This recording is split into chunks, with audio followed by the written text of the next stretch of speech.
Labas, net nepastebėjau, kaip prabėgo mėnesis. Atrodo, tik ką dariau video apie investicijas, rinkos buvo taip stipriai nusmukusios, o šiandien praėjus mėnesį, šiek tiek daugiau nei mėnesį laiko, stebiu, kaip mano indeksinės investicijos yra užaugusios nuo 10 iki 15%. Jeigu taip nutiko, jog pirmą kartą užsakai į mano YouTube kanalą, trumpai supažindinsiu, aš esu Gintaras Pociūnas, verslininkas, investuotojas ir jame dalinuosi savo investavimo kelionę, įdomiais podcastais, savo investavimo portfeliais, finansinėmis naujienomis ir kitais aktualiais ir įdomiais video. Savo YouTube žiūrovams tikrai turiu paruošęs daug naudingų nuorodų, daug naudingų bonusų, nuolaidų. Tai visas reikalingas nuorodas rasite šio video aprašyme, būtinai užsukit, pasižiūrėkit. Na ir vienintelis prašymas iš manęs, kas mane labai stipriai motyvuoja kurti turinį toliau, dalintis savo žiniomis nemokamai. Tai yra paspaustas like ant šitą video, parašytas tavo komentaras. Tai padeda mano kuriamam turiniui išlysti iš YouTube algoritmo, kad tą video pamatytų daugiau žmonių.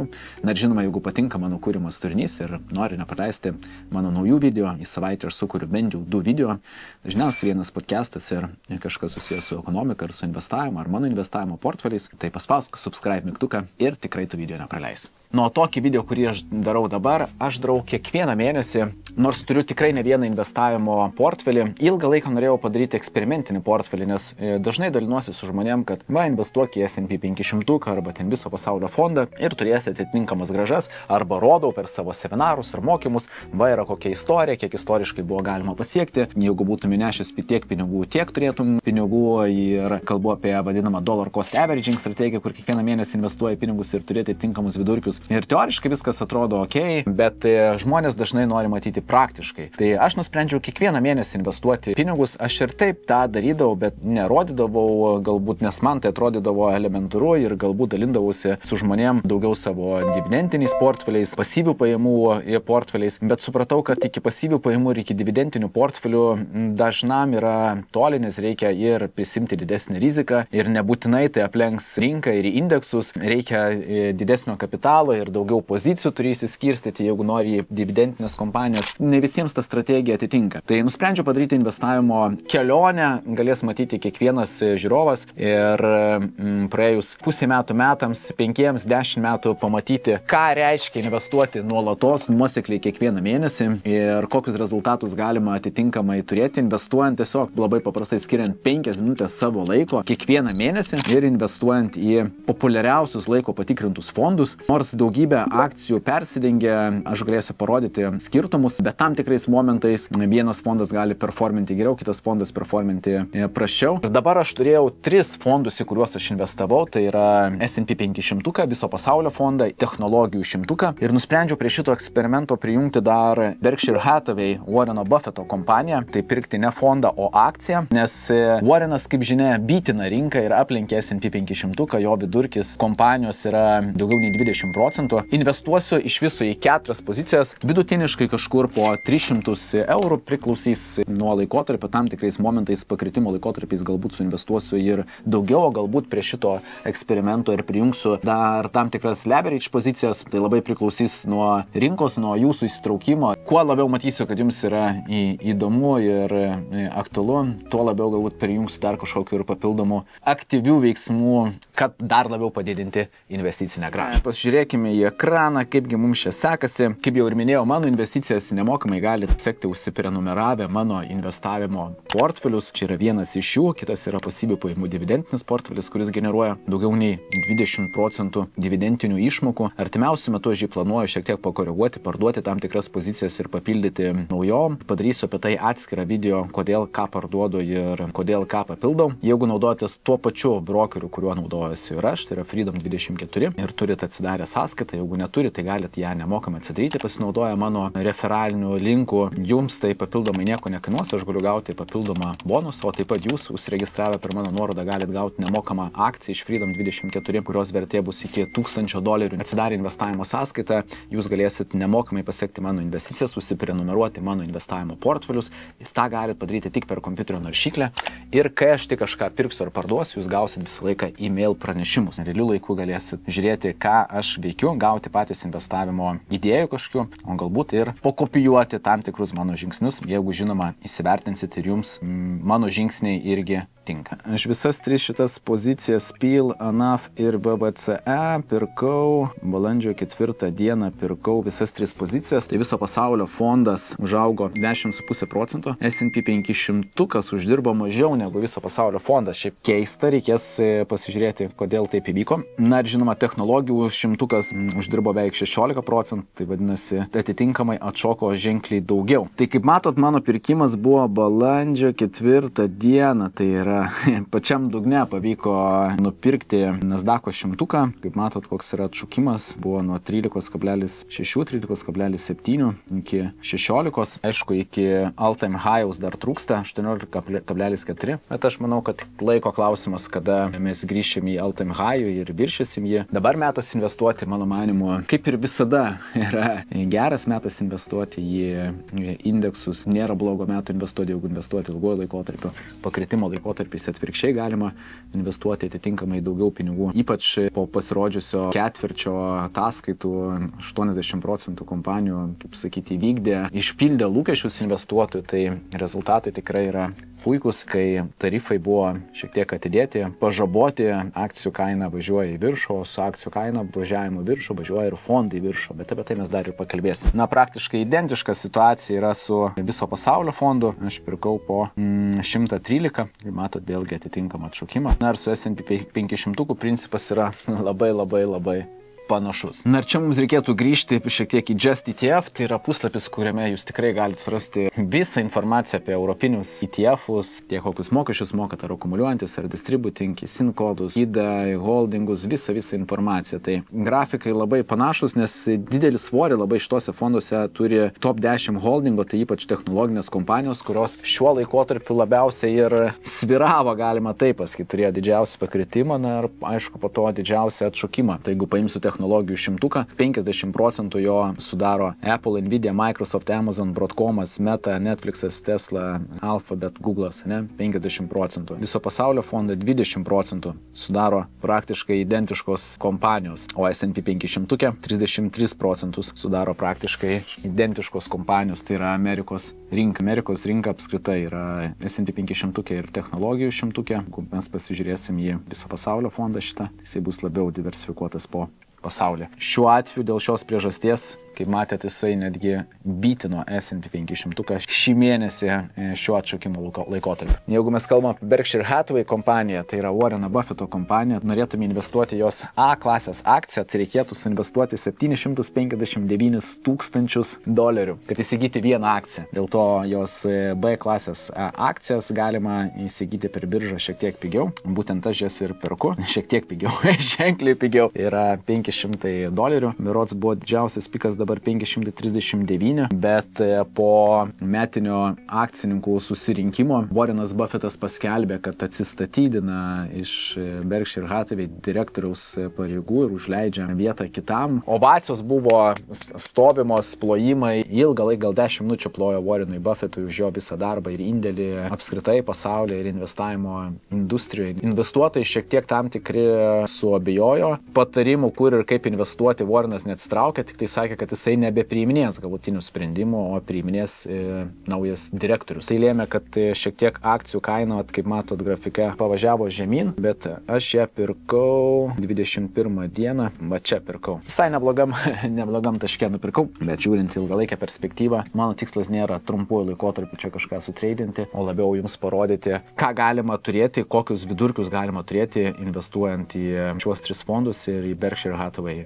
kompaniją ir pasižiūrėti, kuri strategija ilgojo laikotarpiu pasiteisins labiausiai ir uždirbs daugiausiai, kurio atveju kris mažiausiai tam tikrais momentais ir ką tose momentuose aš atitinkamai galėsiu papildomai padaryti kaip investuotojas, kaip aš jausiuosi ir tuo pačiu galėsiu pasakyti, padėti galbūt jums, jeigu bus dideli kritimai, nesupanikuoti, papasakoti, parodyti, ką aš pats darau atitinkamai su investavimu ir kad tie svyravimai yra normalu ir jie karts nuo karto būna ir kaip mes matėm ir dabar su Nasdaqo 100 viso pasaulio fondų S&P 500 kritimas žemyn 15-20% ir pys greitas atsistatymas atgal. Pasauliui nenaudinga stovinti ekonomika, pasaulis yra kapitalistinis, visiems verslams reikia, kad pinigai cirkuliuotų, žmonės vartotų, ekonomika suktųsi, dėl to taip Warrenas ir spaudžia Federalinį rezervą ir Pavelą mažinti palūkanas, kad ekonomika dar greičiau ir efektyviau suktųsi.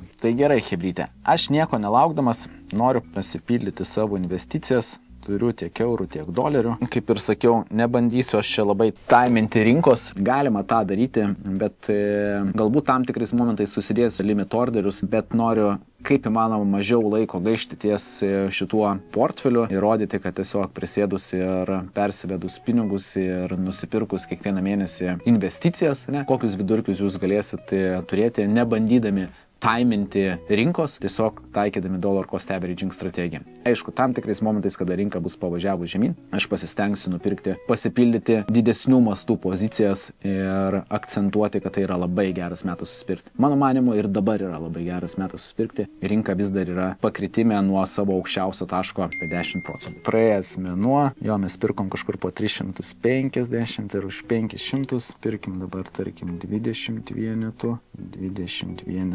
atsidarys rinką, nupirksim, tada spėl, nupirkime 19 už 319 maždaug. Šitas jau pabrangęs. Gerai, viso pasaulio fondo šį kartą nupirksiu 2 vienetus. Taip, 1 vienetą nupirksim. Amerikos dirba, birža dar dirba, tai jį iš karto ir įgyvendina. Nasdaqo birža, kai rytoj atsidarys Europos, Hetra birža, lygtais čia bus vokiečių birža, 9 val. Ryte, jeigu neklystu, įgyvendins ir šituos mano orderius, kurie dabar yra aktyvus, nes dabar birža nedirba. Ai, gerai, galvau, kad mikrofoną esu išjungęs, eiktų, na, čia būtų blogai buvo. Dar noriu trumpai jums papasakoti apie Berkshire Hathaway, bet galbūt per kitą video papasakosiu šiek tiek daugiau ir panagrinėsiu, iš ko susideda tas portfelis ir kodėl nedažnu atveju jisai aplenkė S&P 500 ir papasakosiu daugiau, kuo skiriasi akcijos ir B akcijos. Šiaip praktiškai didelio skirtumo mums smulkiesiams investuotojams nėra, net praktiškai pasakyčiau, kad visai nėra. Pasidalinsiu, ką pakeitė Warrenas ir Berkshire Hathaway, kokias kompanijas jos kiek akcijų sumažino ir ką pridėjo į savo valdomą turtą, nors ir Berkshire Hathaway yra viešai kotiruojama įmonė, tai nėra fondas. Bendrai paėmus tai yra kaip fondas, bet kokiu atveju aktyviai supirkinėja atitinkamas kompanijas ir žiūri, ką nupirkti. Kuo man patinka Berkshire Hathaway, kad jis tai yra aktyviai valdoma kompanija ir aktyviai žiūri, kaip aplenkti rinką ir jinai šiuo metu turi milžinišką kiekį kešo. Apie tai aš galėsiu papasakoti kitame video ir pasižiūrėti, ką galbūt Berkshire Hathaway planuoja daryti su tuo kešo ir dėl to aš įsitraukiu šią kompaniją į šitą investavimo kelionę, į šitą investavimo eksperimentą. Aš manau, kad turėtų bitinti S&P 500, tai tikrai Berkshire Hathaway. Na, čia matote jūs, iš ko dabar susideda dabartinis portfelis, bet kaip ir sakau, apie tai mes galėsim pakalbėti kitame video. Taip, kad būtinai like, subscribe, komentariuką, kad lauksit kito video. Kitą mėnesį jis tikrai bus detalesnis būtent apie šią kompaniją. Galbūt portfelio dalį paskirsime labiau laiko, dalį paskirsim panagrinėti būtent šią investiciją. Na ir trumpai dar, kas įvyko nuo mano investicijos iki dabartinės investicijos, tokius įdomius akcentus uždėsiu. Parašykite, ar yra įdomu, ar geriau apie tai daug nepasakot. Man atrodo, ganėtinai svarbu apžvelgti, kas svarbiausia tokio vyko, ko galbūt tikėtis per ateinantį mėnesį. Tai trumpai tariant, balandžio 4 žinios apie eskaluojamus JAV Kinijos tarifus sukėlė šoką rinkoje. Per 2 dienas Dow Jones indeksas prarado 4000 punktų, tai yra kosmosas. S&P 500 nukrito 6%, na, o Nasdaqas 6%.